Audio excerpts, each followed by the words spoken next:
And now, it gives me great pleasure to bring on the stage, interviewed by our very own Matt Marshall. Please welcome Greg Chambers, Global Director at Coca-Cola, and Lauren Kunze, CEO at Pandora Bots. Give them a warm, warm welcome. Thank you.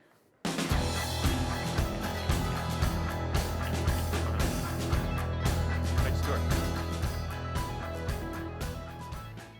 Thanks, Greg and Lauren, for joining us. Thank you for having us. Yeah, good to be here. It's good stuff. Yeah, It actually is great. delicious. I don't know if you've ever had it before. Just to quote, Coke is not paying us, right? And Lauren, Well, Lauren's, Coke is paying us, actually. okay, paying Lauren, right? But Lauren isn't paying us, right? So we're not taking any money from these guys. It's good stuff. No, seriously, I wanted to start. So Lauren's here because she created a bot and much more for Coke. And we knew Lauren from last year when she joined us at our Mobile Beat, and unlike the vast majority of bot-making companies, you've been around for like 10 years, right? Yeah, we incorporated in 2008. I like to say we're the largest and most established bot company in the world. We have over 245,000 registered developers who have built more than 300,000 bots hosted on the platform.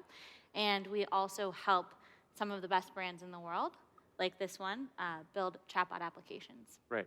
So thanks. So you could see that she's got a lot of experience here. So I wanted to invite them both to talk about what a major brand like Coke is doing, and it was fascinating when we had that conversation. So I'd like to take a step back, Greg, and just tell us how what your mandate is and how you're approaching AI as a company. Yeah, sure. So my job, ultimately in a nutshell, is to drive change in a 130-year-old conservative Southern company. And that means being sometimes aggressive, sometimes disruptive, sometimes persuasive. But it is to push boundaries and push the brand and the company as a whole to take steps forward that they might be a little reluctant to take otherwise. Great. And how does AI specifically play into that? AI is the foundation for everything. If you think about what Coca-Cola really needs to do, it's around creating intelligent experiences, whether that's internal products, whether that's consumer-facing products or products for the customers that we have. Artificial intelligence is that kernel that powers that experience everywhere. And when you think about a brand as big and as large and as diverse and as sold in as many places as Coke, you have to have things like AI to be able to customize to that environment. We're Coca-Cola. We are literally sold everywhere. So can you talk about what you're announcing today, which is a bot? Absolutely. So just walk us through what you're announcing. Yeah, so very, very simple ideas. Vending. We've seen vending machines for a long time, and sometimes we look at vending machines and they look like they're from the 80s or the 70s, and the secret is they are. And so ultimately what we do with that is start to take that existing hardware. There's no need to replace the compressor of the vending machine, but we can build new experiences, right? Very, very simple ideas like, what's the most annoying thing about a vending machine? Well, one of them is that you can only buy one drink at a time. Why can't I buy 2 drinks at a time?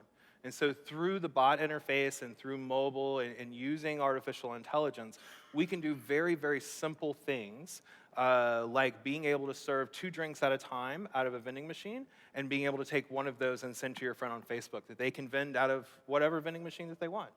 And so this is actually launching in about 2 weeks in the United States, in Knoxville and Chattanooga, at universities and hospitals is where it'll pilot, as well as pilots that are running at the same time in Australia and New Zealand.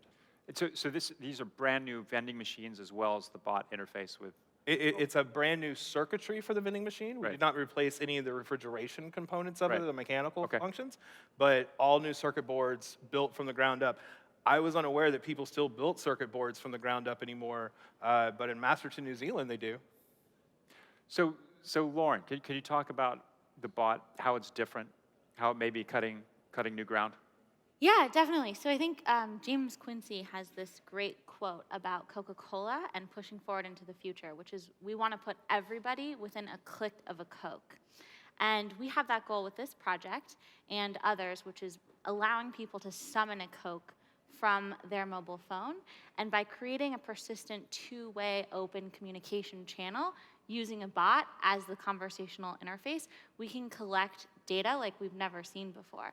So a lot of these transactions previously are transient and anonymous. Sampling is the same way. Absolutely. Where Coke will give out new product, and they get no feedback back. If we have a mechanism for following up with you, we can understand whether or not you liked an experience. We can build in loyalty and engagement.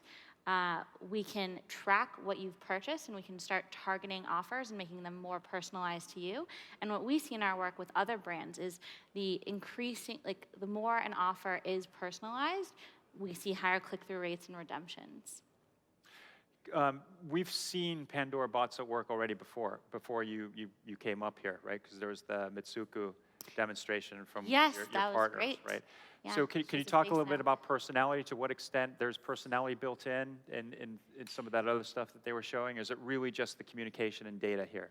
There's no personality to the bot, right? It's not a humorous Coke bot. Absolutely not. The idea is personality is everything, right? Like, as human beings, we create emotional connections to products. And, Right. and Coca-Cola has spent 130 years building an emotional connection with consumers. And in the digital age, that's not going to change. We're going to continue to build emotional connections with our products, and we're just going to do it in new and exciting ways. And that's really what the bot's about. You should enjoy the process of acquiring a Coke just as much as you enjoy the process of consuming a Coke. So is there any personality? Yeah, it needs to be delightful. So okay, to that point. So what is the personality? Is there, they crack jokes? I mean, what is the machine going to do? So that's what's beautiful about artificial intelligence and bots and Pandora bots as a whole is you think about it, it's not a one-size-fits-all, right? Like, on a university, at what we're talking about, cracking jokes is great. Yeah. A hospital outside the ER, maybe not so much. And so the ability to customize and personalize that experience, and even the personality of the bot that you're interacting with, is what's so amazing about this. If you think about it, we're Coca-Cola. We are literally sold everywhere on this planet. And so the idea that you could ever create a one-size-fits-all experience or bot personality is just ludicrous. So we use the platform to customize to get to the right experience for the right consumer at the right time. So you have a lot going on, Greg, right? You've talked about going to events this year and actually making a new announcement every year, right? So every event, excuse me. So you have a lot going on. You said you can also talk for the first time around the digital signage product. Can you talk a little bit about that? Absolutely. So we think signage is everything, right? And when you think about the foundation of the new amazing retail experience, signage is absolutely a cornerstone of that. And what we see today is what we call passive signage, and that's things like this, right? Billboards are a wonderful example of passive signage. You pass by and you see the message, and that's supposed to inspire you, and that's great, and there's nothing wrong with that. But we see a world with active signage that you interact with everywhere. If you think about the experiences that you enjoy doing on a 6-inch screen on your phone, how much more fun are they on a 42-inch screen? So whether you're shopping in a retail store, whether you're with your family in a theme park, we've created this active signage platform in collaboration with Google. It's built on MQTT, it's built on the latest IoT technology, and it allows it to really become an event and response type system. Consumers engage with it, that creates events, and then we create dynamic responses to those events in real time. Yeah. So are you involved in this part? You're The not. bots can hook into the signs, and we do see the possibility to bring a human-like interface to every piece of connected equipment. And if you think about it, Coca-Cola controls a lot of different pieces of equipment, and there are many different interfaces, some of which are already conversational, like drive-thrus, through which you can get a Coke. So bots, I think, can eventually be that human-like, top-level conversational interface that people can interact with, and it's really just the tip of the iceberg on top of a whole level of other surfaces. We're integrating with back-end systems and APIs, like a lot of the vending stuff is in the cloud now, so we can figure out where all the machines are, what's in them, what the promos are, and serve that dynamically to the user when they want to know. I mean, you actually can't, you know where your local vending machines are right now, but there's not actually an easy way to figure out where the closest one is to you. Right. But the bot can tell you. And when you were walking through this, it felt kind of crazy, right? Where you've got a sign, right, on a vending there's a vending machine or it's a rack in the store, right, where you've got a sign. You've got people walking up, and through DoubleClick, right, and other identifiable information. Maybe somebody's got a loyalty. You said you're okay to talk about Albertsons as a pilot project. We wrote about it on VentureBeat.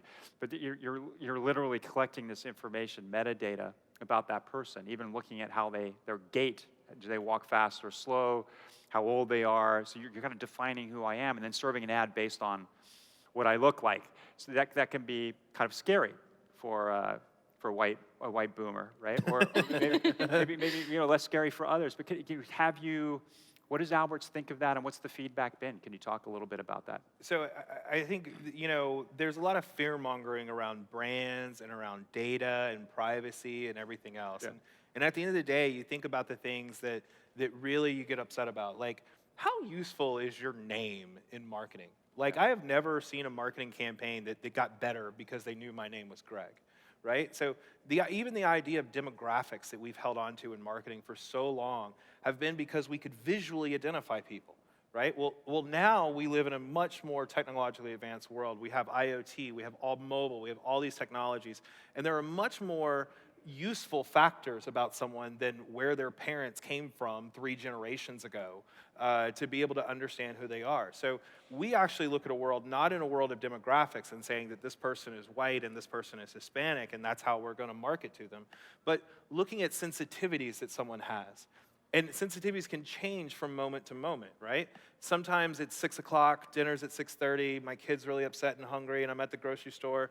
And that's probably not the time that I care about the difference between, wild-caught salmon and farm-raised salmon. But if I'm planning a dinner party, and I go to the store and I'm in a leisurely trip through the store, those are the times that I care about those little details. So even across ethnicities and even across trips, we focus on these sensitivities.